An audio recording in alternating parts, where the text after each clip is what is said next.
नमस्कार दोस्तों, welcome to our channel the study power. आज के इस वीडियो में हम करंट अफेयर्स से रिलेटेड 2 सितंबर से रिलेटेड जितने भी हमारे करंट अफेयर्स के क्वेश्चन मोस्ट इंपॉर्टेंट और एक्सपेक्टेड क्वेश्चंस बनते हैं उन सभी को हम इस वीडियो में डिस्कस करेंगे। तो इस वीडियो के आखिर तक हमारे साथ में बने रहिए।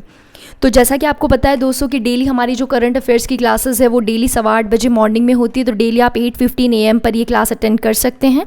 तो बढ़ते हैं हमारी वीडियो की तरफ। क्वेश्चन नंबर 1 जो है हमारा आज का वो है, किस देश ने भारत को कोविड-19 से निपटने के लिए 3500 करोड़ रुपए का ODA ऋण दिया है। ODA ऋण, ODA की फुल फॉर्म होती है दोस्तों ऑफिशियल डेवलपमेंट असिस्टेंस। ठीक है, ये जो ऋण है वो किसने दिया है? तो हाल ही में जापान जो है उसने ये ऋण भारत को दिया है कोविड-19 से निपटने के लिए। और जापान सरकार द्वारा भारत को 3500 करोड़ रुपए का आधिकारिक विकास सहायता, जिसे हम ऑफिशियल डेवलपमेंट असिस्टेंस कहते हैं इंग्लिश में, ऋण प्रदान किया गया है। और ये जो ऋण है वो कोविड-19 संकट से निपटने के लिए कोविड-19 संकट आपातकालीन प्रतिक्रिया सहायता के लिए दिया है। तो आप ध्यान रखेंगे कि हाल ही में जापान ने भारत को ODA ऋण जो है 3500 करोड़ रुपए का दिया है कोविड-19 से निपटने के लिए। बढ़ते हैं हमारे नेक्स्ट क्वेश्चन की तरफ। तो नेक्स्ट क्वेश्चन है हमारा, किस राज्य में विश्व का सबसे बड़ा सोलर ट्री स्थापित किया गया है? Again very important question exam के लिए। तो विश्व का सबसे बड़ा सोलर ट्री जो है हाल ही में स्थापित किया जाएगा पश्चिम बंगाल यानी वेस्ट बंगाल में। और पश्चिम बंगाल में स्थापित किया जाएगा CSIR CMERI द्वारा विश्व के सबसे बड़े सोलर पेड़ को विकसित किया गया है। और इस सौर पेड़ को पश्चिम बंगाल के दुर्गापुर में CSIR CMERI की आवासीय कॉलोनी में स्थापित किया गया है। ये जो पेड़ है वो न्यूनतम शैडो एरिया भी सुनिश्चित करेगा, जो इसे उच्च क्षमता वाले पंप, ट्रैक्टर और पावर टिलर जैसी कृषि गतिविधियों में भी उपयोग के लिए उपलब्ध कराएगा। तो आपको ये ध्यान रखना है कि हाल ही में विश्व का सबसे बड़ा सोलर ट्री जो है वो वेस्ट बंगाल में स्थापित किया गया है। उसके बाद में बढ़ते हैं नेक्स्ट क्वेश्चन की तरफ। नेक्स्ट क्वेश्चन है हमारा, इसरो ने इंक्यूबेशन सेंटर स्थापित करने के लिए किस विश्वविद्यालय के साथ समझौता किया है? तो हाल ही में इसरो ने, इंडियन स्पेस रिसर्च ऑर्गेनाइजेशन ने इंक्यूबेशन सेंटर स्थापित करने के लिए जो है VSSUT के साथ में समझौता किया है। और भारतीय अंतरिक्ष अनुसंधान संगठन जिसे हम कहते हैं, और वीर सुरेंद्र साई विश्वविद्यालय, वीर सुरेंद्र साई और जो टेक्नोलॉजिकल यूनिवर्सिटी है उसने अंतरिक्ष अनुसंधान को बढ़ावा देने के लिए अपनी तरह का पहला नवाचार और incubation centre VSSUT space innovation centre स्थापित करने के लिए एक समझौता ज्ञापन यानी एक MOU मेमोरेंडम ऑफ अंडरस्टैंडिंग पर हस्ताक्षर सिग्नेचर किए हैं। और इसरो के अध्यक्ष की बात करूँ तो कौन है? KS शिवन, ये भी आपको ध्यान रखना है। और इसरो यानी इंडियन स्पेस रिसर्च ऑर्गेनाइजेशन का जो मुख्यालय हेडक्वार्टर है वो कहाँ है? बेंगलुरु कर्नाटका में है। तो ये भी आपको ध्यान रखना है। और हाल ही में किस विश्वविद्यालय के साथ समझौता किया है? VSSUT वीर सुरेंद्र साई विश्वविद्यालय। उसके बाद में बढ़ते हैं नेक्स्ट क्वेश्चन की तरफ। नेक्स्ट जो क्वेश्चन है हमारा वो है, भारतीय रेलवे द्वारा कोविड-19 रोगियों की मदद के लिए विकसित की गई मेडिकल ट्रॉली का नाम क्या है?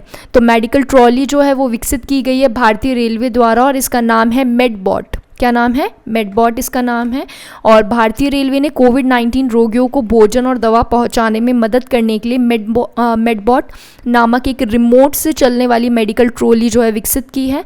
और ये वर्तमान में भारतीय रेल के डीजल रेल इंजन कारखाने में के केंद्रीय अस्पताल में सेवा दे रही है। तो आपको ध्यान रखना है कि इस मेडिकल ट्रॉली का नाम जो है वो मेडबॉट है, जो हाल ही में भारतीय रेलवे द्वारा विकसित की गई है। उसके बाद में नेक्स्ट बढ़ते हैं क्वेश्चन नंबर 5 की तरफ। F1 बेल्जियम ग्रैंड प्रिक्स जो है 2020 में जीत हासिल करने वाले लुइस हैमिल्टन जो है वो किस देश से संबंधित है? तो ये जो है वो ग्रेट ब्रिटेन से संबंधित है। कौन? Lewis Hamilton. और मर्सिडीज़ ड्राइवर लुइस हैमिल्टन ने बेल्जियम के स्पा फ्रैंकॉर्चैम्प्स में फार्मूला 1 बेल्जियम ग्रैंड प्रिक्स जो है 2020 में जीत हासिल की है। और सीज़न की यह उनकी 5वीं जीत थी। और वॉल्टेरी बुटास दूसरे स्थान पर है और मैक्स वेरस्टेपेन जो है वो तीसरे स्थान पर आए। तो आपको ध्यान रखना है कि हाल ही में जीत हासिल करने वाले लुइस हैमिल्टन जो है वो ग्रेट ब्रिटेन है और इसका नाम भी ध्यान रखना है F1 formula 1 Belgium grand prix 2020 में इन्होंने जीत हासिल की है। बढ़ते हमारे नेक्स्ट क्वेश्चन की तरफ। नेक्स्ट जो क्वेश्चन है वो है, हाल ही में स्कूबी डू के सह निर्माता जो रूबी का निधन हुआ है और वो किस देश से संबंधित है।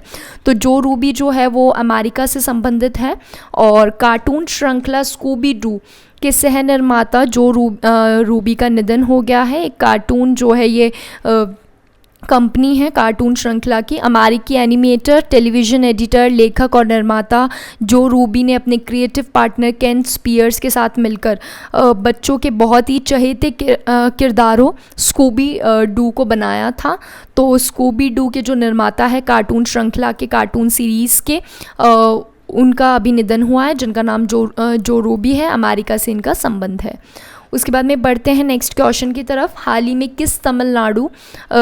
में तमिलनाडु के किस कांग्रेस सांसद का निधन हुआ है। तो हाल ही में तमिलनाडु के जो सांसद है हरि कृष्णन वसंत कुमार, इनका हाल ही में निधन हुआ है और कांग्रेस सांसद हरि कृष्णन वसंत कुमार को कोविड-19 के कारण इनका निधन हुआ है और उन्हें साल 2019 में कन्याकुमारी निर्वाचन क्षेत्र तमिलनाडु से 17वीं लोकसभा के लिए संसद सदस्य के रूप में चुना गया था और यह तमिलनाडु के सबसे बड़े खुदरा होम अप्लायंस चेन में एक मानी जाने वाली कंपनी जो है वसंत एंड कंपनी, उसके भी संस्थापक और अध्यक्ष थे। और तमिल सैटेलाइट टीवी चैनल वसंत टीवी जो है एक टीवी चैनल है तमिलनाडु का, उसके ये एमडी भी थे। तो आपको ध्यान रखना है कि हाल ही में तमिलनाडु के जिस कांग्रेस सांसद का निधन हुआ है वो कौन है, हरिकृष्णन वसंत कुमार। नेक्स्ट बढ़ते हैं हमारे क्वेश्चन नंबर 8 की तरफ। आईआईटी एल्युमनी काउंसिल ने भारत में हाइब्रिड क्वांटम कंप्यूटर विकसित करने के लिए किस देश के साथ में समझौता किया है।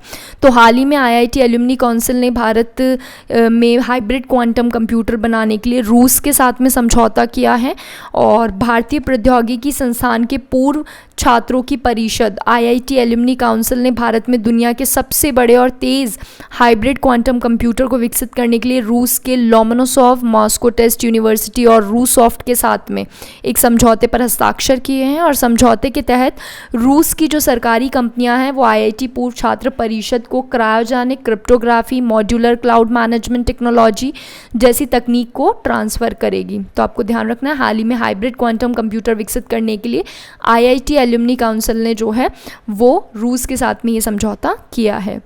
बात करें अगर नेक्स्ट क्वेश्चन की, तो नेक्स्ट क्वेश्चन है हमारा, हाल ही में किस मंत्रालय ने राष्ट्रीय जीआईएस सक्षम भूमि बैंक प्रणाली को लॉन्च किया है।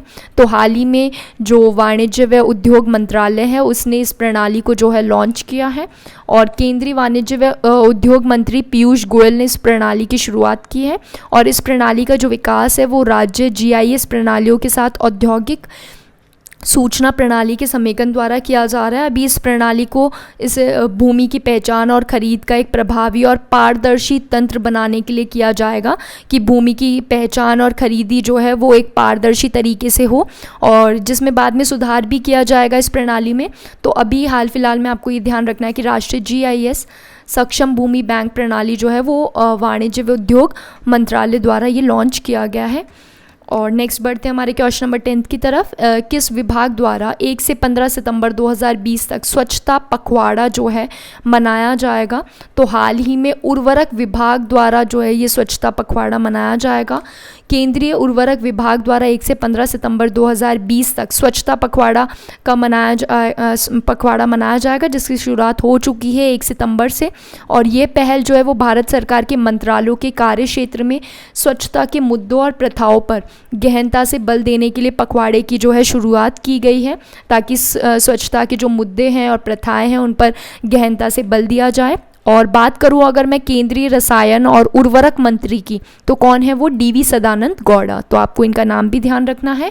और हाल ही में 1 से 15 सितंबर 2020 तक स्वच्छता पखवाड़ा जो है किस विभाग के द्वारा मनाया जाएगा उसका नाम भी आपको ध्यान रखना है, उर्वरक विभाग। ठीक है, तो आज का जो क्वेश्चन है दोस्तों जिसका आंसर आपको मुझे कमेंट सेक्शन में बताना है वो है, किस राज्य में भारत का पहला अंतर्राष्ट्रीय महिला व्यापार केंद्र स्थापित किया जाएगा। इसका आंसर मैं आपको डिस्क्रिप्शन के साथ में डिटेल के साथ में बता चुकी हूँ और आपको इसका आंसर मुझे कमेंट सेक्शन में करके देना है कि भारत का पहला अंतर्राष्ट्रीय महिला व्यापार केंद्र कहाँ किस राज्य में स्थापित किया जाएगा। और आज की क्लास बस इतनी ही दोस्तों। डेली करंट अफेयर्स की क्लास 8:15 AM पर होती है मॉर्निंग मॉर्निंग में, तो आप इस टाइम को नोट करें। और फेसबुक जितने भी अपकमिंग एग्ज़ाम से रिलेटेड इन्फॉर्मेशन है वो हम अपने फेसबुक पेज और टेलीग्राम चैनल पर अपडेट करते हैं, तो आप हमारे फेसबुक पेज को लाइक कर सकते हैं, टेलीग्राम चैनल को ज्वाइन कर सकते हैं और हमारे चैनल को सब्सक्राइब करें। वीडियो पसंद आया तो दोस्तों ज़रूर लाइक करें, ज़्यादा से ज़्यादा अपने दोस्तों को शेयर करें। Thank you for watching.